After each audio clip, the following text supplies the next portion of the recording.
বিসমিল্লাহির রহমানির রহিম। আজকে ইউকে বিএনপি আয়োজিত ৪৫তম বিজয় দিবস অনুষ্ঠানের সম্মানিত সভাপতি, অনুষ্ঠানের আমন্ত্রিত অতিথিবৃন্দ, আমন্ত্রিত নেতৃবৃন্দ এবং কর্মী ভাইরা, উপস্থিত সাংবাদিক ভাইরা এবং মঞ্চ, তাদের মধ্যে অনেকেই সকাল থেকে এই ঘরে উপস্থিত আছেন। এখানে আরেকটি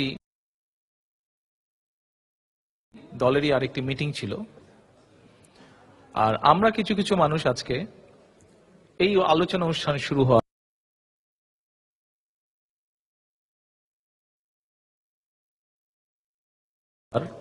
কেউ কিছুক্ষণ আগে বা কেউ কিছুক্ষণ একটু পরে এসেছি।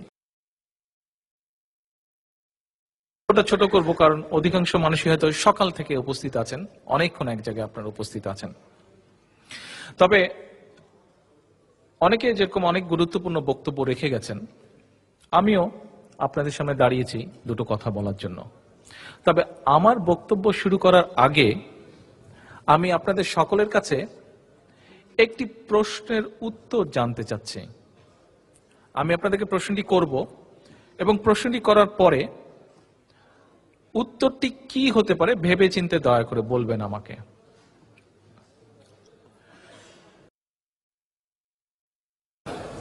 ইতিহাসে যা সত্য আছে তা নিয়ে আমরা অনেকদিন আলাপ আলোচনা করেছি এবং অনেক রেফারেন্সের ভিত্তিতে আলোচনা করেছি যে আমাদের স্বাধীনতা যুদ্ধের ইতিহাসে সত্যিকারভাবে কি কি বলা আছে। আমরা বর্তমানে যে স্বৈরাচার যে দলটি বাংলাদেশের শাসন ক্ষমতায় জোর করে দখল করে রেখেছে, তাদের বক্তব্য হচ্ছে যে তারা স্বাধীনতা ঘোষণা করেছিল ৭ই মার্চ। মরহুম শেখ মুজিবুর রহমান স্বাধীনতার ঘোষণা করেছিল ৭ই মার্চ, এটি হচ্ছে তাদের বক্তব্য। বাংলাদেশের ৮ই মার্চ ১৯৭১ সালে যে সকল পত্রপত্রিকা বের হয়েছিল, কোন পত্রপত্রিকাতেই পরের দিন নিউজ আকারে হেডিং এ বা সাব হেডিং এ, এমনকি ভিতরের বডিতে কোথাও উল্লেখ করা হয়নি নিউজ আকারে যে শেখ মুজিব ৭ই মার্চ রেসকোর্সের ভাষণে বাংলাদেশের স্বাধীনতা ঘোষণা করেছিল। বরং সকল পত্রপত্রিকা মেইনলি 4টা দাবির কথা উল্লেখ করেছিল যে শেখ মুজিব ৭ই মার্চের ভাষণে রেসকোর্সের ময়দানে 4টি দাবি তৎকালীন পাকিস্তান অথরিটিকে উপস্থাপন করেছিল। আচ্ছা, এখন লজিক্যালি যদি আমরা যুক্তির খাতিরে যদি আমরা বিচার করি যে শেখ মুজিব যেই 4টি দাবি, প্রধান 4টি দাবি দিয়েছিল, যে সকল এর আগে যে আন্দোলন হচ্ছিল স্বায়ত্ত শাসনের জন্য, সেই আন্দোলন করতে গিয়ে যারা জেল জুলুম হয়েছে বা নিহত হয়েছে বা মারা গিয়েছিল, তাদের সেই সব হত্যার তদন্ত করতে হবে, সেনাবাহিনীকে ব্যারাকে ফিরিয়ে নিতে হবে এবং এইসব করলে পরিষদে যেতে পারে, অর্থাৎ অ্যাসেম্বলিতে জয়েন করতে পারে। এইভাবে 4টা দাবি দিয়েছিল শেখ মুজিব।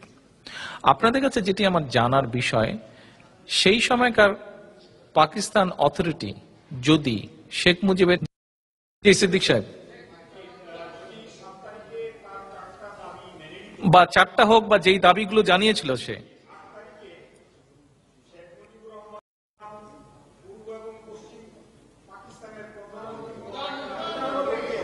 কারেক্ট।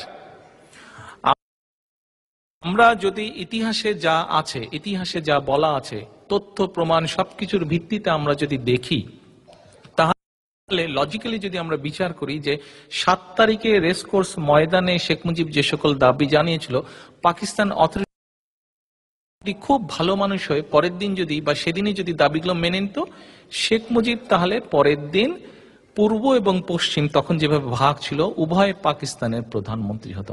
তাহলে ভাই বাংলাদেশটা কোথায় গেল? তাহলে এখন বাংলাদেশটা কোথায় গেল? তাহলে অন্তত ইতিহাসের অন্য যত রেফারেন্স সবকিছু যদি আমরা বাদ দেই, তাহলে দেখা যাচ্ছে যে ওদের কোনো যুক্তি, কোনো কথাবার্তাই। আসেন এবার বক্তৃতার পালা শুরু করি। এরপরের অবশ্যই ইতিহাসটা আমাদের সমগ্র দেশবাসীর জানা, কি সেই ইতিহাস?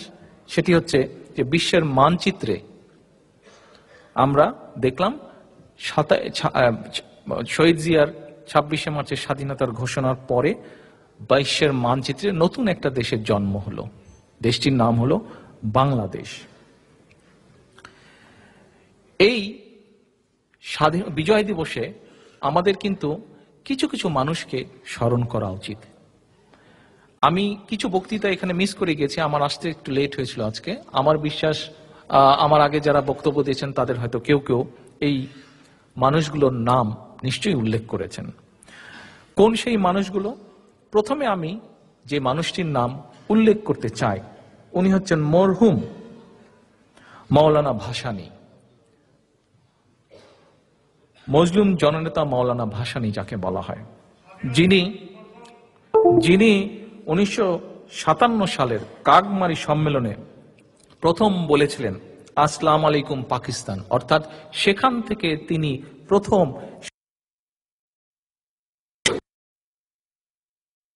করেছিলেন, অফিসিয়ালি অ্যানাউন্স করেছিলেন, অফিসিয়ালি সবাইকে জানিয়েছিলেন।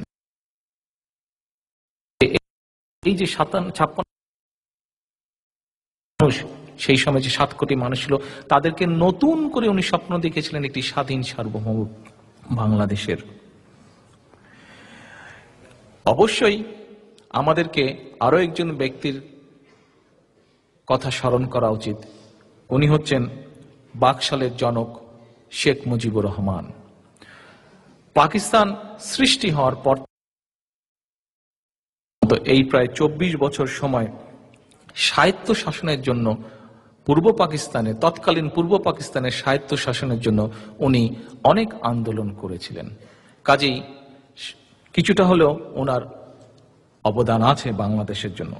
যদিও তার এই স্বায়ত্ত শাসনের আন্দোলন এবং মজলুম জননেতা মাওলানা ভাসানীর ঘোষণার পর থেকে বাংলাদেশের মানুষের মনের মধ্যে স্বাধীন বাংলাদেশ স্বপ্ন আরো গাঢ়ভাবে ফুটে উঠেছিল, জেগে উঠেছিল। আমি আজকের এই অনুষ্ঠানে স্মরণ করতে চাই বাংলাদেশের অন্যতম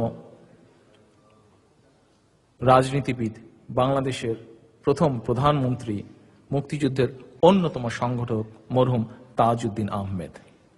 একই সাথে স্মরণ করতে চাই জেনারেল ওসমানী সহ অসংখ্য নাম জানা এবং না জানা। কেন ভাই? ওসমানী সাহেব সিলেটের মানুষ, আমি জানি আপনারা অনেকে সিলেটের, ওনার বেলায় তালি দিলেন, কিন্তু অন্যদের বেলায় আপনারা কেন তালি দিলেন না ভাই? সবাই তো বাংলাদেশের মানুষ। সবার বেলায় যেই নামগুলো বললাম সবারই অবদান আছে বাংলাদেশের জন্য, বাংলাদেশের মানুষের জন্য কম বেশি। কাজেই আমাদের যখন এই মানুষগুলোর কথা আমরা বলবো তাদেরকে শ্রদ্ধা জানানো, ওনারা অনেকেই আমাদের মাঝে নেই এখন। আমাদের সমাজে যেই কালচার আছে সেই কালচার অনুযায়ী সবাইকেই আমাদের শুভেচ্ছা জানানো উচিত। আপনারা যে হাততালির মাধ্যমে জানালেন, সবার প্রতি এটা অ্যাপ্লাই করা উচিত বলে আমি মনে করি।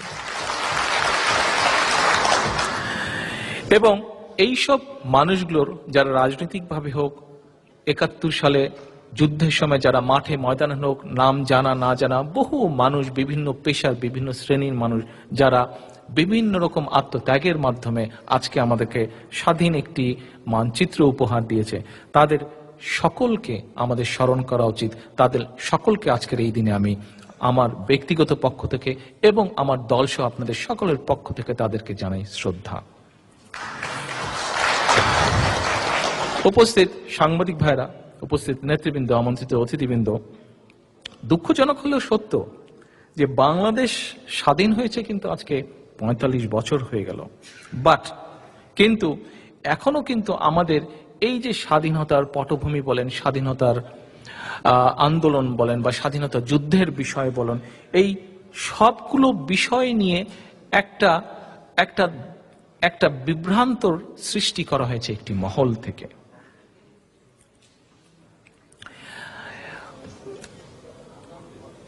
স্বাধীনতা যুদ্ধের উপরে কিন্তু বহু বই রচিত হয়েছে গত 45 বছরে। সবগুলো বই দেখার সুযোগ আমার হয়নি বা পড়ার সুযোগ হয়নি, অনেকগুলোই দেখার সুযোগ হয়েছে, পড়ার সুযোগ হয়েছে বা পড়েছেন।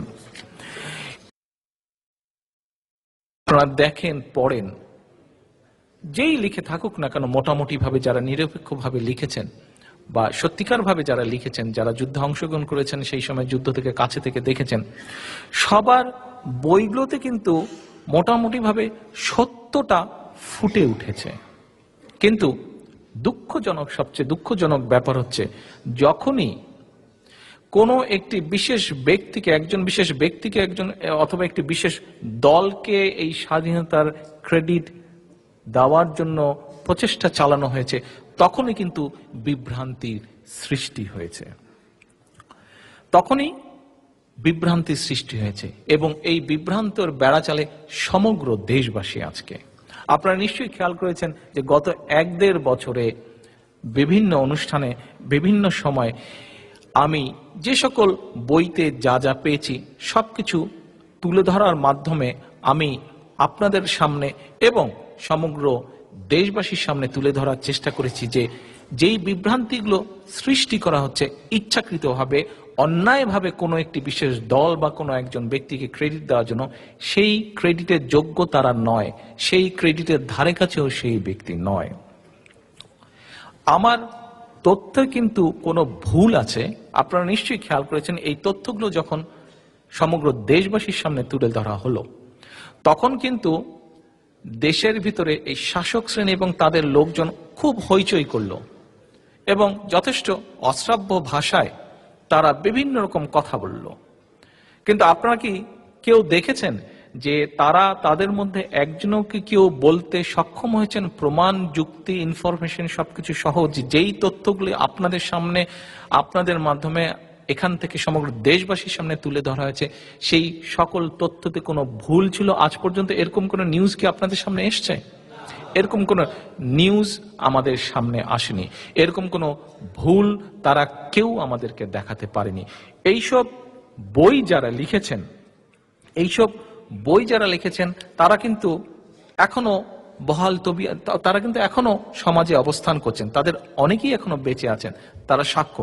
এবং এমন যেই সকল বই থেকে আমি আপনাদেরকে রেফারেন্সগুলো আপনাদের সামনে তুলে দিয়েছি, কোন বই কিন্তু বিএনপির কোন নেতা বা বিএনপির সাথে পরিচিত, মানে অর্থাৎ বিএনপি ঘরানার কোন লোক লিখেছেন, এরকম কোন রেফারেন্স আপনাদেরকে দিয়েছি বলে কি মনে হয়েছে আপনাদের?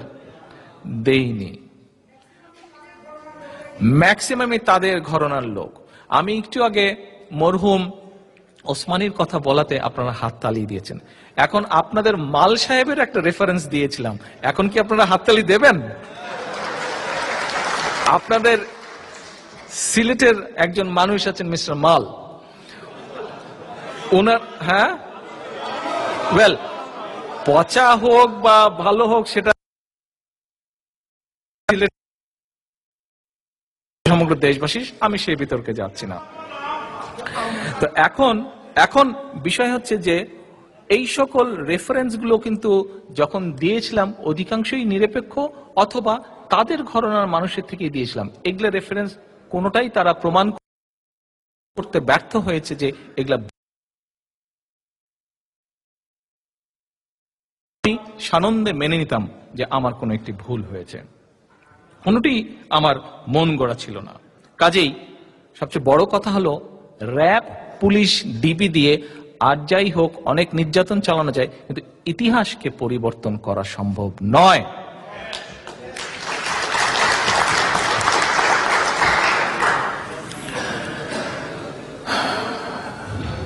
নেতৃবৃন্দ, কয়েকদিন আগে আমরা একটি বিষয় দেখলাম, বিশেষ করে এই অবৈধ পার্লামেন্টে রং হেডেড শেখ হাসিনা কর্তৃক একটি কথা আমরা দেখলাম।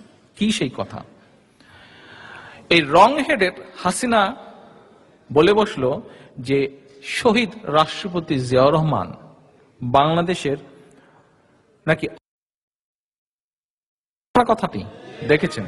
ওকে, এটি নাকি আদালতের রায়। আমরা জানি যে কোন আদালত, অর্থাৎ যে আদালত সকল প্রকার প্রভাব মুক্ত হয়ে কোন রায় দেয়, সত্য বিচারে যে আদালত রায় দেয়, সেই আদালত কখনো মিথ্যে কথা বা ভুল রায় দিতে পারে না। তাই নয় কি? কাজেই একটি কথা আমি বলেছি, প্রভাব মুক্ত আদালত। কাজেই শেখ হাসিনা যখন যুক্ত আদালত বলতে বা প্রমাণ করতে সক্ষম হয় নাই কিভাবে শহীদ রাষ্ট্রপতি জিয়াউর রহমান অবৈধ রাষ্ট্রপতি। কাজেই এই আদালত কতটুকু প্রভাব মুক্ত বা প্রভাবযুক্ত এটি সহজেই বিবেচ্য বিষয়। আজকে এই গত সপ্তাহে না, ডিসেম্বর মাসের 10 তারিখে আমরা সবাই এখানে আপাতত ইউকেতে আছি। ডিএফআইডি বলে একটি সংস্থা আছে, আপনারা নিশ্চয়ই নাম শুনেছেন। ডিএফআইডির একটি নিরপেক্ষ রিপোর্ট বের হয়েছে এই 10 তারিখে ডিসেম্বরের। আপনারা যদি ওই রিপোর্টটিতে পড়েন, রিপোর্টটিতে ডিএফআইডি একজন পর্যবেক্ষককে পাঠিয়েছিল, ইনেবে গোপনে বলা যায়। সে বাংলাদেশের নির্বাচন কমিশন, নির্বাচন ব্যবস্থা থেকে শুরু করে, প্রশাসন ব্যবস্থা থেকে শুরু করে, বিচার ব্যবস্থা থেকে শুরু করে সবকিছুর উপরেই তাদের অবজারভেশন নিয়ে এসে রিপোর্ট দিয়েছে ডিএফআইডিকে। সেখানেও পর্যন্ত উল্লেখ করেছে যে বর্তমানের আদালতগুলো কি ধরনের প্রভাবযুক্ত।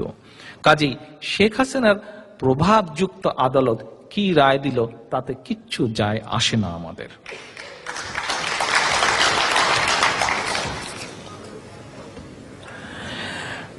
বরং যেহেতু শেখ হাসিনা আদালতকে কোর্ট করেছে, তাহলে আদালতকে কোর্ট করে আমাদেরও কিছু বলার আছে।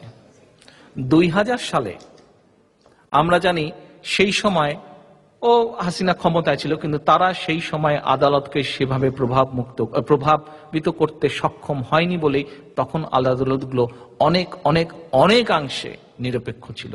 এবং সেই 2000 সালের আদালত রায় দিয়েছিল শেখ হাসিনাকে, একটু বলবেন মনে আছে কি রায় দিয়েছিল? রং হেডেড।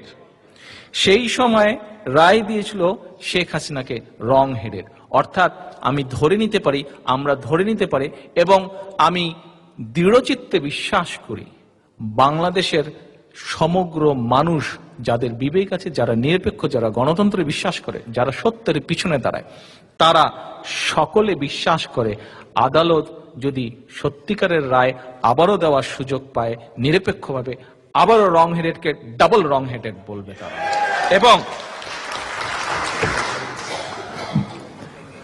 এবং যেহেতু আদালত একবার নিরপেক্ষ আদালত যেহেতু একবার রং হেডেড বলে ফেলেছে এই রং হেডেড শেখ হাসিনাকে, ভবিষ্যতে তো এমনও হতে পারে নেতৃবৃন্দ যে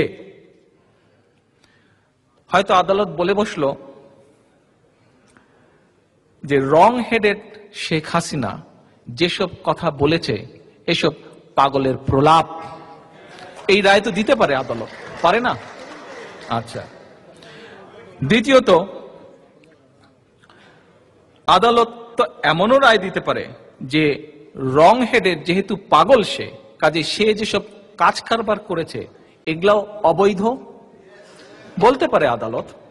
আচ্ছা, আদালত তো ভবিষ্যতে এটাও বলতে পারে যে 1972 সালে শেখ মুজিবুর রহমান যেহেতু পাকিস্তানি পাসপোর্ট নিয়ে এসে শপথ গ্রহণ করেছিল স্বাধীন বাংলাদেশের প্রধানমন্ত্রী বা রাষ্ট্রপতি হওয়ার ক্ষমতা বা যোগ্যতা একমাত্র বাংলাদেশি একজন মানুষের, নাগরিকের আছে, কোনো পাকিস্তানের নেই।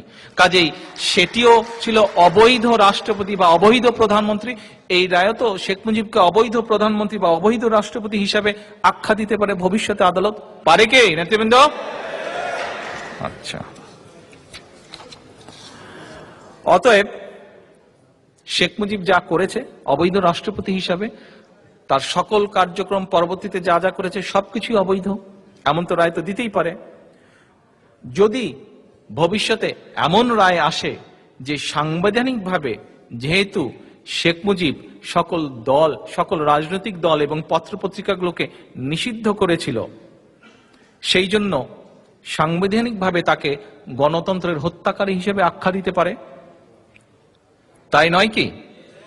আচ্ছা, আমরা ইতিহাস ঘাঁটতে গিয়ে দেখেছি, ইতিহাসের বিভিন্ন রেফারেন্স ঘাঁটতে গিয়ে দেখেছি যে বাংলাদেশের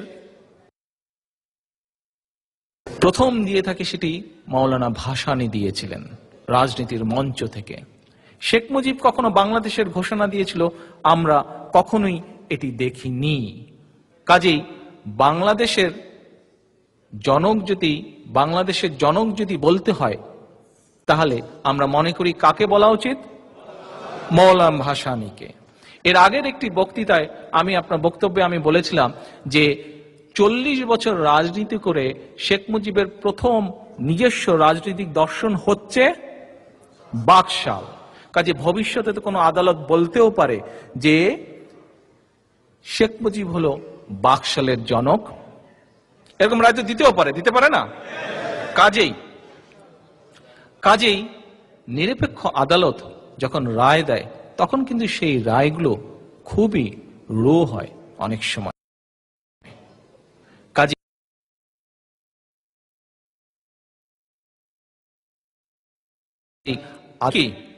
আপনারা এখানে যারা আছেন প্রায় সকলেই আপনারা রাজনীতির সাথে জড়িত, আপনারা সকলেই রাজনীতিবিদ, তাই নয় কি?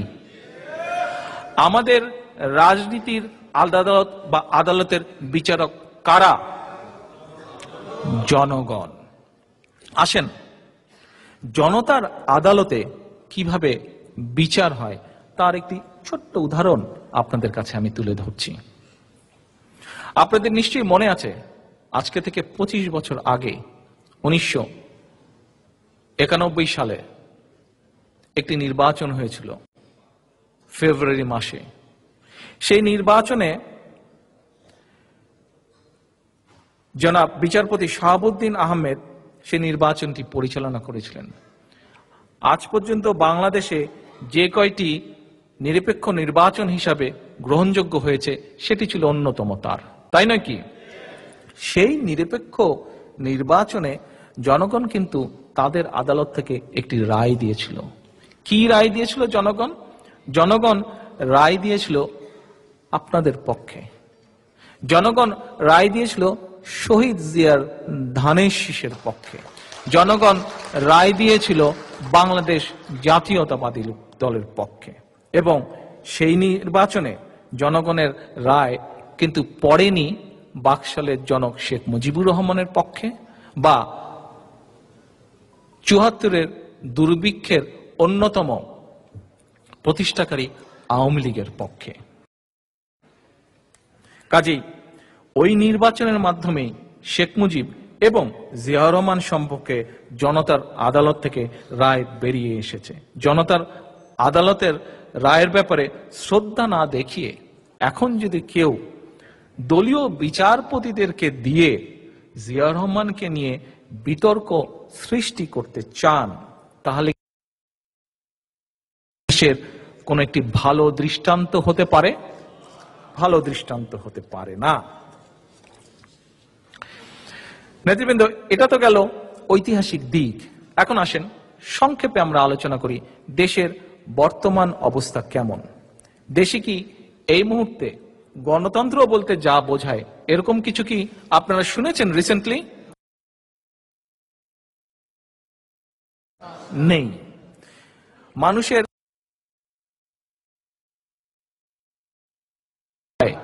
আপনাদের সাথে তো দেশের মানুষের আত্মীয় স্বজন বন্ধু বান্ধবদের কথা হয়, এই ধরনের ধর্মীয় স্বাধীনতার উপরে হস্তক্ষেপ হয়েছে, এরকম ঘটনা কি আপনারা শুনেছেন না? শুনেছেন।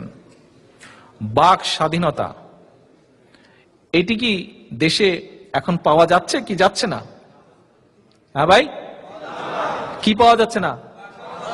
বাক স্বাধীনতা নেই। মানুষের জানমাল এটির কি নিরাপত্তা বা নিশ্চয়তা আছে? এরা তো অবৈধ রঙের শেখ হাসিনা বসে নিজেই বলেছে, সাংবাদিক ভাইরা আপনাদের কলিগের ব্যাপারেই বলেছে যে বেডরুমে ঢুকে ঢুকে, বা বেডরুম তো আর পাহারা দেওয়া যাবে না, তাই না?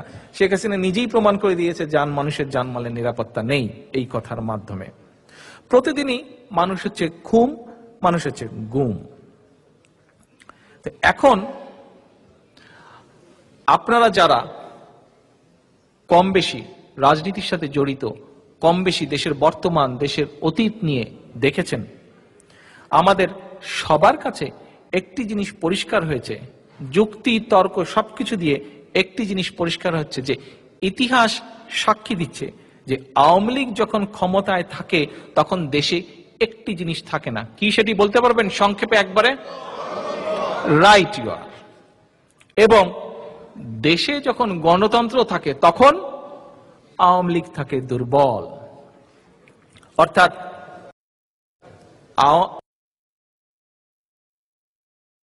এই নেতৃবৃন্দ, আমি 2-3 দিন আগে একজনকে জিজ্ঞেস করেছিলাম কেমন আছেন, তো উনি আমাকে বলেছিলেন উত্তর তো স্বাভাবিক দিতেই হয়, দেশে অভ্যাসবশত, মানুষের অভ্যাসবশত জিজ্ঞেস করেছিলাম যে কেমন আছেন। তো উনি আমাকে তখন বললেন, ভাই ভালো থাকার নির্দেশ আছে তাই ভালো আছি। উনি আমাকে বললেন ভালো থাকার নির্দেশ আছে তাই ভালো আছি। তো এখন এই অনুষ্ঠানের আসার আগে হঠাৎ একটা নিউজ আমার চোখে পড়লো, আজকেরই ঘটনা। ভদ্রলোক যে কতটা সঠিক কথা বলেছিলেন তার প্রমাণ হচ্ছে, এটি ধামরাইতে একটি নিউজে এসছে, প্রিন্ট আউট করে নিয়ে এসছি। ভোট চাইতে গিয়ে ধর্ষণ। সাভার, ভোট চাইতে গিয়ে এক পোশাক শ্রমিককে ধর্ষণ করেছে ধামরাই পৌরসভার 1 নম্বর ওয়ার্ড কাউন্সিলর প্রার্থীর বড় ভাই মোকলেসুর। এই হচ্ছে চরিত্র এদের, এবং এই হচ্ছে বর্তমান দেশের অবস্থা। দেশের বর্তমান অবস্থা এবং যারা দেশ দখল করে রেখেছে তাদের চরিত্র। এখন এই একটি নিউজ থেকে সমগ্র দেশের পরিস্থিতি বোঝা সম্ভব। নেতৃবৃন্দ, যেহেতু এখানে ভোটের কথাটি চলে আসলো নিউজে, যে ভোট চাইতে গিয়ে, আমরা সবাই জানি যে 30শে ডিসেম্বর পৌরসভা নির্বাচন। 234টি পৌরসভা নির্বাচনে বিএনপির 219 জন এবং আওয়ামী লীগের 233 জন, যে 6 জনকে আওয়ামী লীগ বিনা প্রতিদ্বন্দ্বিতায় অলরেডি ডিক্লেয়ার করে দিয়েছে। বাংলাদেশের জনগণ কিন্তু সবসময় স্বাধীন চেতা, গণতন্ত্রকামী এবং নির্বাচনমুখী। যে কোনো নির্বাচনেই দেশে জনগণের কাছে কিন্তু উৎসবের মতন, আমেজের মতন। সেটা দেশের তৃণমূল পর্যায়ের পৌরসভা নির্বাচনে কোনো প্রতিদ্বন্দ্বিতায় ছাড়াই ক্ষমতাসীন দল 6 জনকে যে নির্বাচিত করে ফেললো, এটা একটা আশ্চর্যকর ঘটনা। ফেনীতে আমরা কি দেখলাম? এই যে 111 সরকার, এরা যে এই আওয়ামী লীগের সাথে আতাত করে যেই রেজাল্ট করলো, যে যেভাবে আমাদেরকে 2008-এ আমাদের দলকে হারালো, তারপরেও আপনারা খেয়াল করে দেখেন যে আমরা কিন্তু তারপরেও অন্তত প্রায় 10 জনের মতন সংসদ সদস্যকে বের করে আনতে পেরেছিলাম। ও এদিকে কি নয়, কিন্তু আমরা কি দেখলাম? এই যে হাস্যকর কারসাজির মধ্যে আমরা দেখলাম যে ফেনীতে বলে বিএনপির কোন প্রার্থীকে খুঁজে পাওয়া যায়নি পৌরসভা নির্বাচনের মতন, কোন পৌরসভা নির্বাচন করার মতন কোন প্রার্থীকে খুঁজে পাওয়া যায়নি। এখন এই কথাটা কে বিশ্বাস করবে বলেন তো?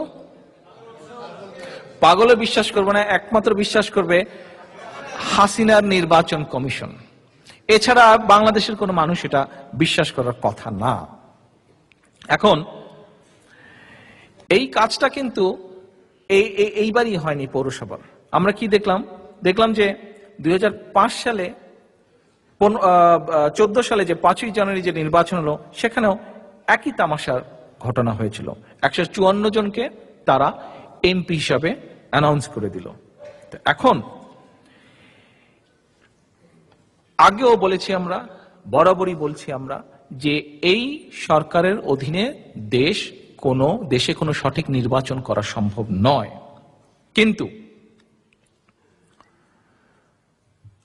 আমরা যেহেতু জনগণের রাজনীতি করি, আমরা একদিকে অবশ্যই আন্দোলন রাখবো জনগণের অধিকার আদায়ের জন্য, আরো একদিকে আমরা জনগণের ভোটাধিকার যতটুকু সম্ভব আমাদের শক্তি সামর্থ্য দ্বারা তা নিশ্চিত করার চেষ্টা করব। এবং তারই অন্যতম স্ট্র্যাটেজি হিসেবে আমরা চেষ্টা করব যে লোকাল যে নির্বাচনগুলো আছে সেখানে অংশগ্রহণের মাধ্যমে। নেতৃবৃন্দ, বিজয়ের মাস এটি। দীর্ঘ 9 মাস মুক্তিযুদ্ধের পরে আমাদের এই অর্জন। মুক্তিযুদ্ধের চেতনার প্রথম কথাই ছিল আমাদের গণতন্ত্র, বাক ও ব্যক্তি স্বাধীনতা, জানমালের নিরাপত্তা। এর সবকটি এই মুহূর্তে বাংলাদেশ থেকে অনুপস্থিত। ইতিহাস বারবার প্রমাণ করেছে, বারবার প্রমাণ করেছে। একটু আগে আপনারা ডকুমেন্টারিটি যেটি দেখলেন 15 মিনিটের, এটিতেও আপনারা দেখলেন যে বারবার প্রমাণিত হয়েছে যে এই যে কয়টি উপাদান, যে কয়টি প্রয়োজনীয় অঙ্গ, গণতন্ত্র, বাক স্বাধীনতা, ব্যক্তি স্বাধীনতা, জানমালের নিরাপত্তা, এই প্রত্যেকটি বিষয় কম বেশি নিশ্চিত করতে সক্ষম হয়েছিল আপনাদের দল, বাংলাদেশ জাতীয়তাবাদী দল বিএনপি, যতবার রাষ্ট্র পরিচালনা করেছিল।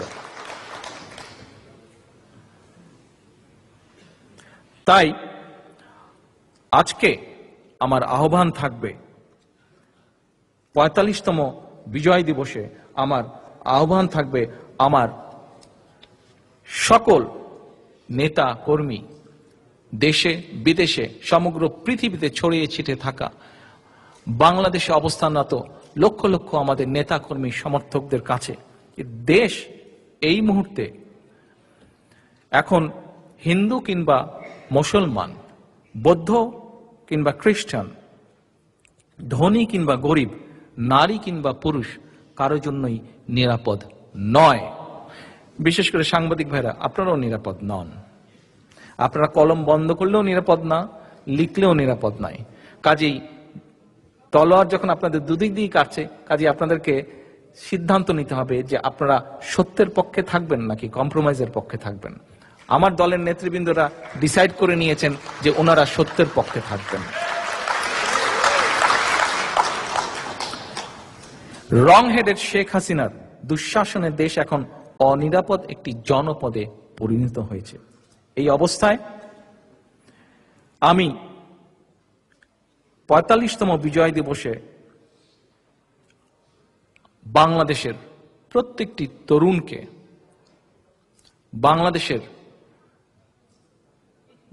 বাংলাদেশ জাতীয়তাবাদী দলের সকল স্তরের নেতা কর্মী, সকল স্তরের সমর্থক, সকল স্তরের ভোটারদের কাছে আহ্বান জানাবো যে এই মুহূর্তে আমাদের প্রয়োজন জাতীয় ঐক্যের।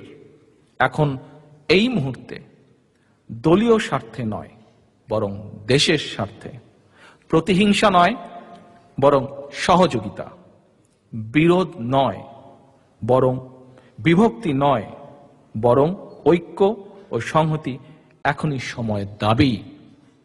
প্রয়োজন জাতীয় ঐক্য, আর এই ঐক্যের ভিত্তি হবে গণতন্ত্র, মানবাধিকার, সুশাসন এবং সামাজিক ন্যায় বিচার। উপস্থিত সকল, সামনে উপস্থিত এবং মঞ্চে উপস্থিত সকল নেতৃবৃন্দ, আমন্ত্রিত অতিথি ভাইরা, সাংবাদিক ভাইরা, আজকে এই আমার আহ্বান বিজয় দিবসের আপনাদের সামনে, আপনাদের কাছে এবং আপনাদের মাধ্যমে সমগ্র দেশবাসীর কাছে। ইনশাল্লাহ ভালো থাকবেন। ইনশাল্লাহ আসুন এইখান থেকে আমরা আজকে প্রতিজ্ঞা গ্রহণ করি যে কিভাবে আমরা আমাদের দেশে আবার একটি স্বাভাবিক পরিস্থিতি ফিরিয়ে নিয়ে আসব। আপনাদের সকলকে বিজয় দিবসের আবারও শুভেচ্ছা। আবার আপনাদের সামনে ইনশাল্লাহ দেখা হবে। আল্লাহ হাফেজ। বাংলাদেশ জিন্দাবাদ।